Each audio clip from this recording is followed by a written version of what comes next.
Hey everybody, welcome back to Can She Craft It? I'm Marlow Everly and I am wishing everyone a very happy holiday season.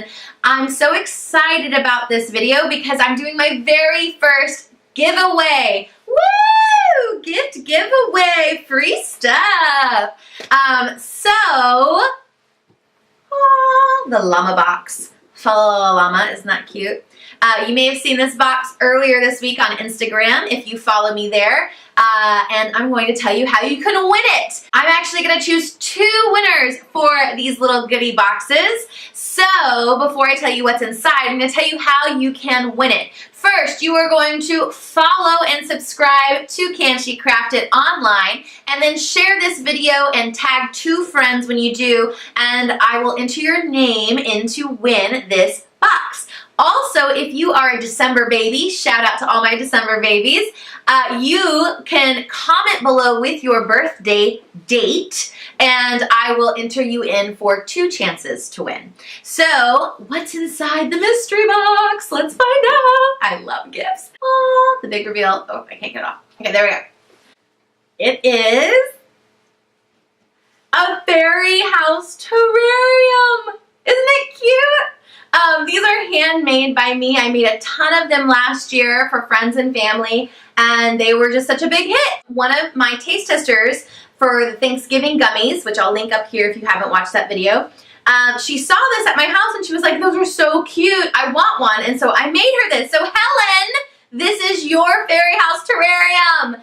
This is a kit that I'm going to mail you, and basically most of the items are pre-made. You just have to do some light assembly and some painting so that you can customize your colors, because everyone wants their own colors. And this video is going to show you how to put the kit together. If you don't want to wait for the contest to be over, which ends December 13th, you can purchase these kits on Etsy from Can She Craft It, and we will try to get them to you before the holidays. I believe the cutoff is my birthday typically for the mail, so as long as you order before December 13th, I should be able to get it to you in time.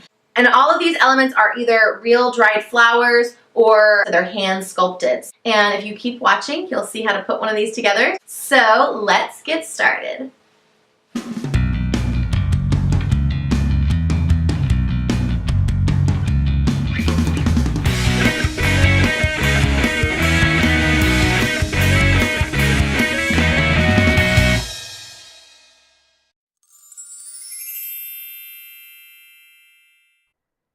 It's time to open that terrarium kit and start crafting.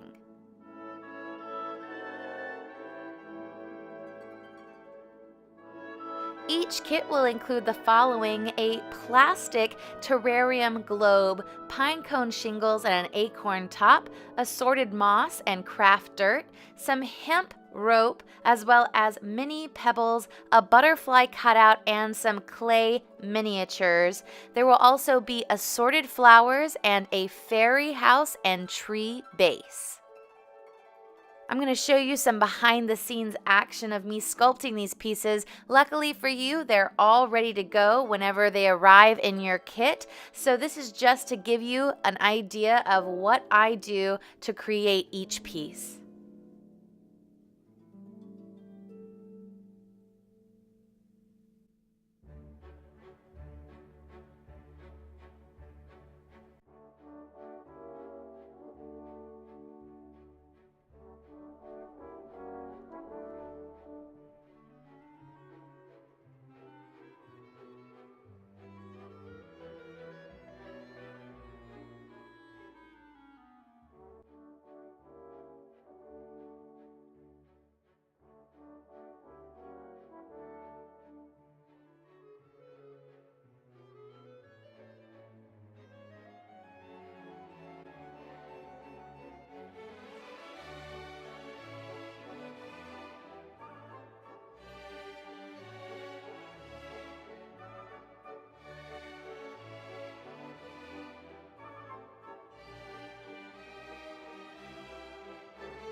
So now it's time to start assembling. We're going to start with the top of the terrarium globe. You're going to take the hemp cord and tie a knot around the top of the ornament. And now you're going to just slowly work your way around, gluing as you go to where it is going to wrap around the ornament top completely.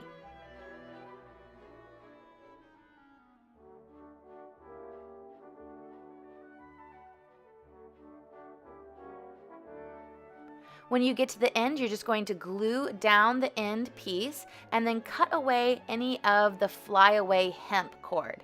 Now we're going to start painting our items. So you can choose whatever color you want. I typically choose 2 colors that are contrasting, and then I work them throughout the piece.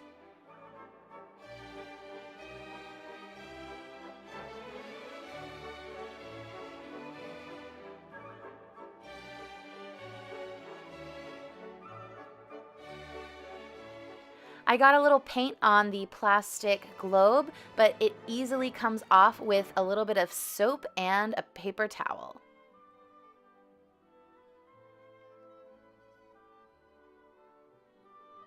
So now I am going to start painting the inside of the butterfly cutout. You'll notice on the punch that it actually has an inner area of the wing and then an outer area of the wing. So all I'm doing is I'm using the red that I used on the hemp cord to do the inside, and then I'm going to use the purple accent color that I'm going to be working throughout the rest of the piece on the outside of the wing, and I'll just kind of blend them together.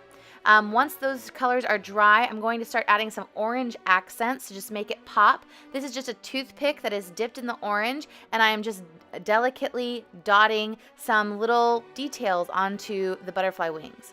Now I'm going in with that red again to paint the door. Again, you can make it whatever color you wish.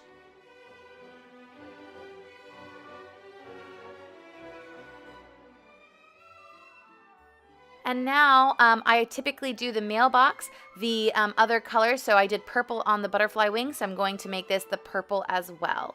So now it's time to shingle the roof. You're going to take these little pine cone shingles and you just kind of cut them to fit where you are gluing. I always start with the underneath area of the chimney because that typically, one pine cone shingle typically goes across that entire clay piece, and it's just easier to work from there. And then I'm just going to cut the shingles around the roof, and all you do is you go in a row. So you're just going to line them up in a row, and then you're going to tile them on top of each other to kind of fit in the crevices the way a pine cone naturally would look. So now as I start the second row, you'll see that I'm going to place that one in between the 2 below it. So now they are staggered on each other.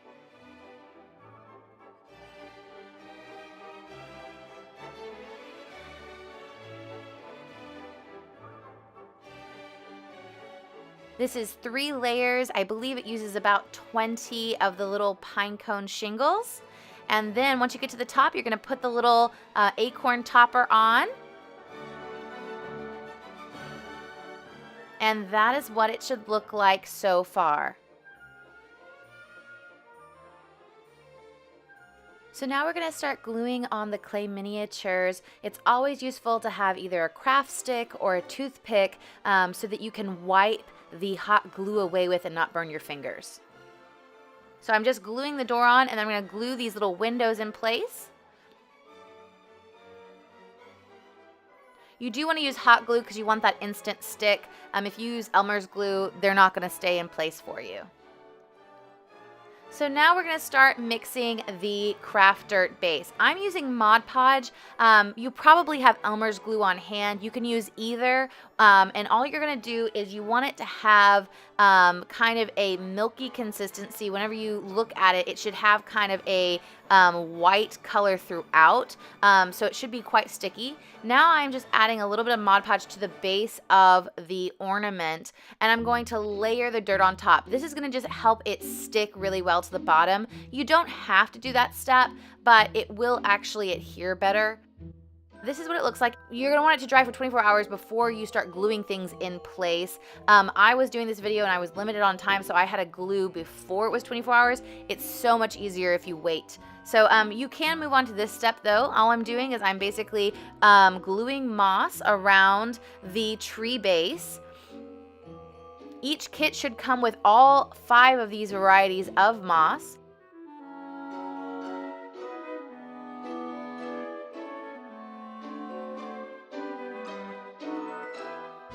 And now I'm going to start putting in some of the dried flowers. I like to put these white ones in with the little branches so it looks like there's like little buds coming off the twigs. And then I take this moss and I glue it to the tips of the twigs so it looks like it's a little baby sapling springing up from the ground. Be very careful with the hot glue. I actually have some hot glue finger protectors that I wasn't wearing. So now I'm gonna just snip the ends of these dried flowers and just kind of glue them in place. And that is what we have so far. And now for the little toadstools. These are one of my favorite parts of the fairy house. I'm just gonna glue them in place. I like to put 2 large ones and 1 small one near the tree, and then you should have an extra flower and an extra toadstool to put on the other side of the house. You'll see in just a moment. So now after your base is fully dry, you're gonna start placing things inside. It is so much easier to just glue them down so they don't shift. I have a larger fairy house at my house that I did not originally glue down, and it always shifts whenever it's hanging. So I highly recommend gluing it down. I'm just placing the fairy house and the tree inside of the terrarium. My dirt base is not set, so I'm going to do it from this angle so I don't disturb it. I'm basically just placing the last few pieces of moss, a toadstool, and a flower on the other side of the house so it has some continuity. And now I'm going to start placing the little stepping stones to make a little fairy pathway. And the final step is the mailbox. I've got to add a mailbox flag and the 2 little stones to make it have a pedestal. And there we have it. And now I'm just going to slip it into place. And that completes this fairy house dream home.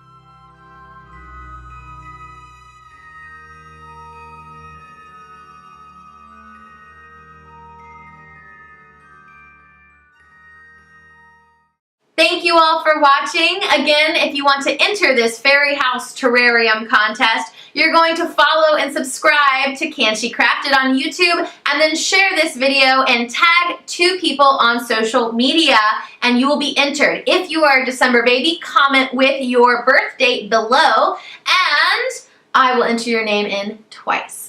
If you like these videos, make sure to hit like and subscribe. Happy holidays from Can She Craft It, and I will see you next week.